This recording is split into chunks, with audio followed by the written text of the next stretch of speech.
Last Tuesday nanood kami ni Daddy ng PBA at kasama si Firstborn at sobrang sulit naman talaga ng panonood namin at dito kami bumili ng ticket sa may VIP. Sobrang nakakatuwa, nakakaaliw manood ng PBA lalo na itong si number 14 si Mitchell. Sobrang natutuwa ako sa kanya pero yung dahilan bakit nanood kami ng PBA ng Daddy at saka ni Firstborn ay nandahil dito kay Abay, kay Fajardo. Ay lagi dumadaan sa feed ko si Abay, si Fajardo sa mga TikTok or sa tsaka sa Facebook ay lagi ko nakikita na ganyan ni-stretch siya tapos nakita ako ng ganyan at na-videohan ko pa sa sarili ko at natutuwa talaga ako. So ayun, inaya ko sila Daddy tapos yung papa ko yung kapatid ko. So ayun, 6 kaming nanood. Pero magkahiwalay kami ng upuan. Kami ay nasa VIP tapos yung papa ko yung kapatid ko, dalawa kong kapatid ay nandun sila sa kabila sa may sa patron ba yung patron? Basta yung patron. So sana namin kunin ay lahat VIP na lang para tabi-tabi kami pero yung available na ticket na lang is 4. So 3 lang yung kinuha ko, 3 kami nila Daddy ni Firstborn tapos ako sila Dad, sila papa naman pala ay sa kabila na lang sila, nahiwalay lang sila sa amin. So ayun, sobrang natutuwa talaga ako nung napanood ko maglaro ito si number 14 si Mitchell. Sobrang siya nakakaaliw, hindi ka maiinip, sobrang nakakatuwa. Parang ang lungkot ng court kapag wala siya dun sa court at hindi siya naglalaro pag nandun siya nakaupo. Pinunta talaga namin dito, ayan siya si Fajardo, pero talaga natutuwa ako kay Mitchell kasi nakakatuwa talaga siya, as in patola siya. Pero isang fans ng San Miguel Beerman, sobrang ingay niya manood pero si Mitchell talagang pinapatulan niya yun. Nakakatuwa talaga siya, promise, napaka-comedy niya. Bilang kaming mga manonood talagang sobrang nakakatuwa, nakakaaliw talaga to si Mitchell kaya naman sa susunod ay manonood ulit kami ng laban niya. Ali hindi na San Miguel Beerman yung panonoorin namin sa susunod ni Daddy kung saan yung laban ni Mitchell ay dun kami manonood. Kaya sobrang nakakatuwa. Bali manonood nga pala kami sa Tuesday sa laban niya. O diba ang bilis namin mag-switch si Daddy dito, nakagad kami sa may Macau, hindi na sa San Miguel Beerman. Pero San Miguel Beerman pa rin naman kami. At ito pa, napakagaling talaga nito ni Perez. Alam nyo ba, talagang sunod-sunod yung pagpo-points niya. 30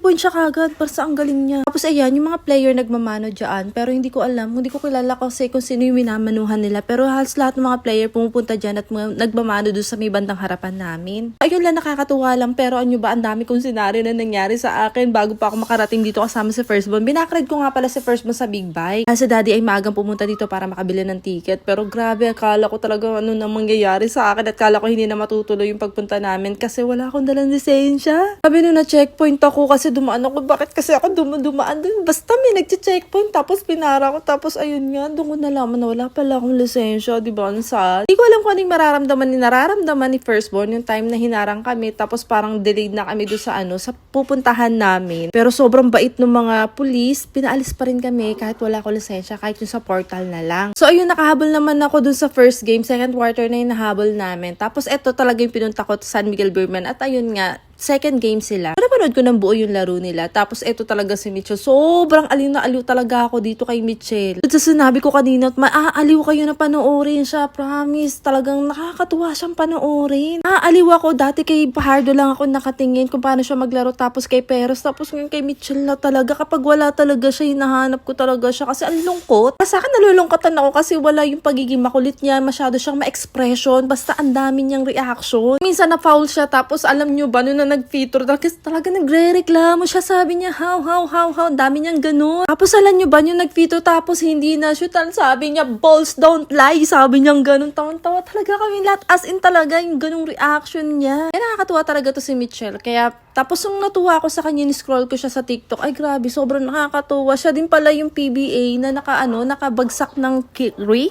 Ring? Ayan, yung ganyan. Slam dunk ba ang tawag doon? Or nag-dunk siya. Ayun, napabagsak niya yung ring ng Basta hindi ko alam kasi ang tawag doon eh. Basta yung ring, basta yung buong ring na yan. Napabagsak niya. Siya pala yun. Tapos siya pala yung naglulupasay. Actually, matagal na pala dumadaan to sa feed ko sa Mitchell. Hindi ko lang siya napapansin. Pero yung nga pala, siya pala yung nakakatawa sa sa TikTok. Yung ginagawan siya ng mga katatawanan. Sobrang nakakatuwa. Tapos siya yung mga naglalaro sa mga barangay. So ayun, hindi ko siya namukaan pero natutuwa ako sa mga videos niya. Tapos ayun na nga, ayan, nanood na kami. Nakakatuwa. Kaya manonood kami sa susunod ng laban niya. Kasi sobrang kulit niya. Kahit anong lungkot mo, pag nakita mo siya maglaro, mawawala talaga. Sobrang sa kanya ka mapupokus kasi matutuwa ka talaga sa kanya. Mitchell pala is number 14 na Team Macau pala siya ha. Yung tinutukoy ko kasi baka hindi nyo maano kung sino yung sinasabi ko. Basta ayan niya, nakaputi, niya kaharap ni Fajardo. Number 14 niya si Mitchell. Walang paano bagitin nyo to. Paano yung pangalan niya na maayos? Mitchell. Tony Mitchell nga pala yung pangalan niya. Basta yun na yung Bisaya kasi ako eh. Hindi ako magaling sa mga pronunciation. So ayun lang, nakwento ko lang. Manunod ulit kami ng PBA sa susunod.